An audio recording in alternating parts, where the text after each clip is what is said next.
Hello, and welcome to another attentive workshop. Another Way is a workshop aimed at understanding conflict and offering people alternatives to conflict. So, what is conflict? There are as many different meanings of conflict as there are books written about it. Here are some useful ideas. Conflict is a serious disagreement or argument, a clash, a strike, a breaking, a confrontation, a collision, a fight, or a struggle. It can break out instantly, or, more typically, it can build up over a long period of time. People in conflict talk of not being heard, or not being listened to, or not being understood. Conflict feels like a threat to us, a threat to our needs or desires or beliefs. Sometimes it can feel like a threat to who we are as a person. So why do we have conflict between people in communities? Conflict occurs because people see differences in others. It can be individual groups, and it can be due to current or historical, cultural, or economic reasons. If people feel threatened or even excluded from the decisions being made about their communities, they will often react angrily. If they are repeatedly excluded, the anger will grow and may escalate into a major conflict. The trigger may be some seemingly small events or issues. In recent years, we have seen large-scale inter-ethnic conflicts. On the face of it, some conflicts can appear to be a result from a clash of cultural beliefs. In reality, these conflicts can be more about differences in wealth or power. People in conflict can also be acting on their feelings about their gender, sexuality, or their sense of belonging to an area. Here are 3 reasons to think of conflict. First, conflict is real. It exists. You may already feel that there is conflict on the streets and within and between organizations in our communities. We may call these disagreements, disturbances, discussions, deadlocks, but we mean conflict. Second, conflict consumes a great deal of time. It can distract you and others from the work you want to do. It is demotivating, sapping energy and reducing your effectiveness. Unaddressed, it can breed more conflict. Third, working through conflict can liberate everybody, help you break out of vicious cycles, unleash creativity and energy, and allow you to address other important issues. Conflicts may be avoided because they are seen as someone else's responsibility, or they might be seen as being the fault of unreasonable people who either do not understand the full picture or can't see beyond their own narrow self-interests. Positive and negative conflict. Conflict can be negative, but not all conflict is negative. It can also be very useful and productive. In today's complex communities, many people and organizations are working to bring about change, tackling poor health, low educational achievement, rundown environments, high unemployment, and to manage the challenges of cultural diversity.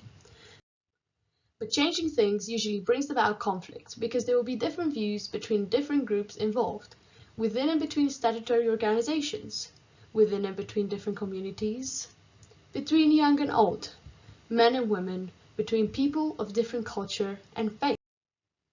Expressing these different views is an essential part of the process of negotiation and change.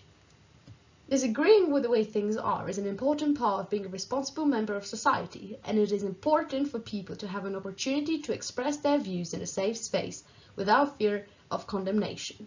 Not feeling you have that right is a sure way of generating conflict, but speaking different views will also lead to conflict in the robust discussions that they cause. How to distinguish between positive and negative conflict? Distinguishing between positive and negative conflict is an art, not a science, but there are some pointers that might help.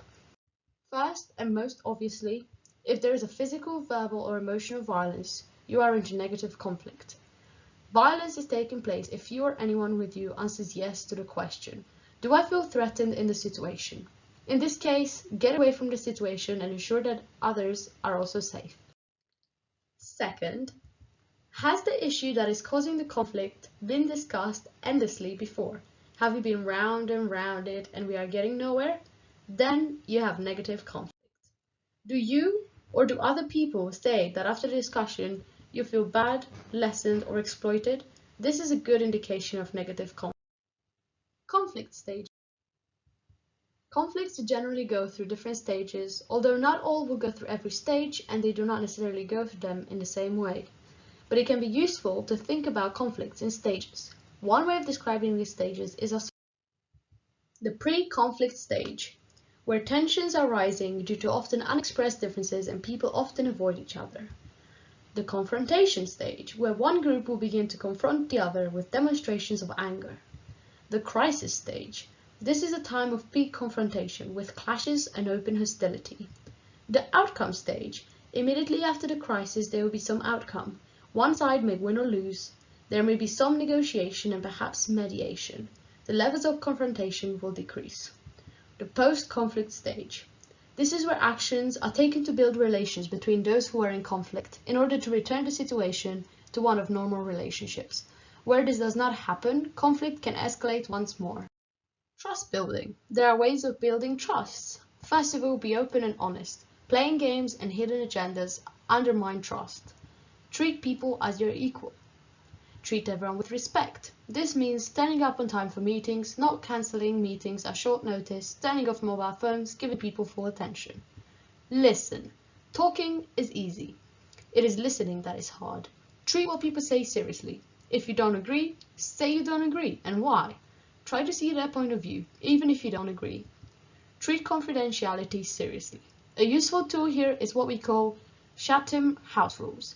In order to have a frank and honest conversation or meeting, many people want to know that their views will not be quoted or misquoted later. You can agree that, while the discussion or meeting is not confidential, individual opinions expressed in a meeting will not be quoted outside. Lastly, follow up on issues raised. There is nothing that destroys more trust quickly than promises in a meeting and then silence. Conflict management and their styles. There are 5 styles or ways that people conduct themselves in managing or being involved in a conflict. If they are less concerned about relationships, they don't mind what people think of them, but are concerned with achieving their own personal goals, you might find them being very controlling. If getting their own way is not important, we might find that they tend to avoid conflict. If they do care a great deal about what people think, they might suggest working together to problem solve as a way of managing the conflict. Or they might not be too concerned about their own goals or the outcome to the conflict, and they will accommodate the other people's wants. The final compromise style is where people will give and take, negotiate and bargain. When you are analyzing information with your colleagues about a conflict, people may not agree about what the information means and what should be done. This tool gives some insights into how different people will react in your conflict analysis session. Active listening. Active listening is an important skill to make sure that you are really hearing what is being said and that the people you are working with feel that their opinions are being understood. There are many guidelines around to help people to listen more effectively, often described as active listening skills. These include body language to communicate that you are listening effectively and types of feedback. Feedback is a verbal way of showing that you are actively listening and of confirming that communication is taking place. This ensures that communication is being understood and is a great tool to use to verify everything you heard while actively listening. Attentive listening. Part of active listening is being aware of your eye contact and body language. Much of this depends on the circumstances and the type of person you are listening to. As a general guideline, try to be open, encouraging, and non-confrontational. Feedback. Feedback includes the skill to paraphrase, clarify, check your perceptions, and summarize what you are being told. Paraphrasing is restating a message more simply and more to the point than the speaker. This tests your understanding of what you heard and shows that you are trying to understand. Paraphrasing indicates that you are following the way the speaker is thinking about their feelings. When listening, consider asking yourself, what is the speaker's basic thinking message? And what is the person's basic feeling message?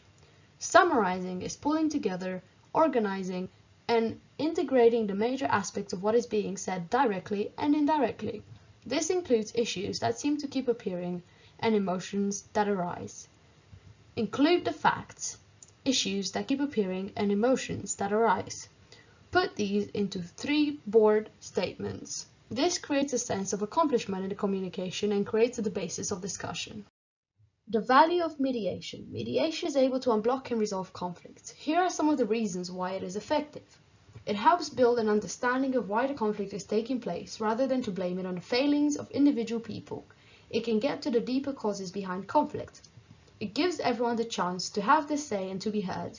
Everyone will not agree with everything that has said, but our need to be heard and taken seriously will be met. It keeps the dispute and the resolution under the control of the parties involved. They may feel safer and better able to be frank and honest. It does not seek to judge or apportion blame. It aims only to find a mutually agreeable solution. The mediator is impartial. She or he has no stake in the outcome. The mediator will help parties to go through a three-stage process. The first is listening and hearing. The second is understanding, and the third is seeking ways forward. As the parties move towards a resolution, the mediator will help them to be clear about what they have agreed, what each will do in the future, and the steps needed to avoid the conflict reappearing. An agreement is usually written down by the mediator and the parties sign it. They each retain a copy. Aggression and conflict. In order to understand the roots of aggression, it is helpful to view the behavior as something that the individual understands as rational and something that usually has a specific purpose. Factors causing aggression. An immediate trigger.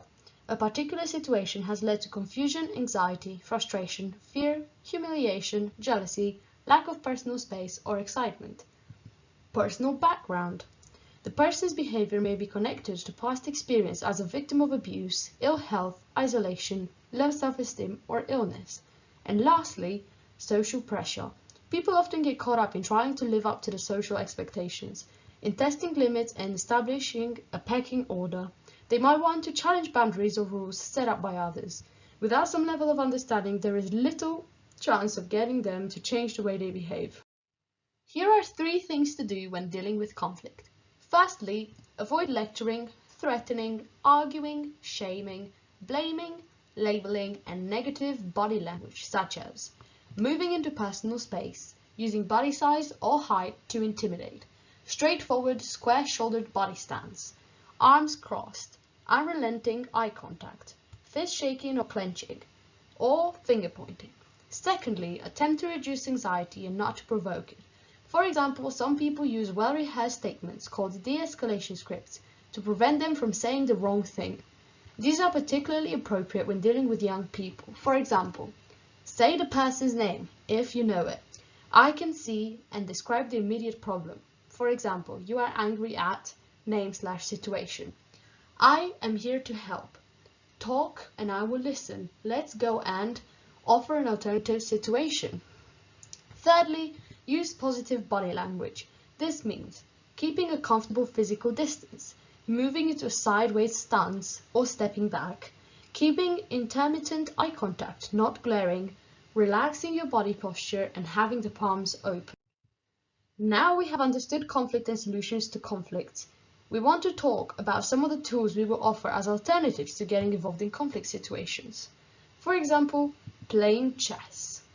Chess is a great tool for life skills and personal development. Some of the specific benefits of chess include playing chess helps with forward thinking and choosing alternatives.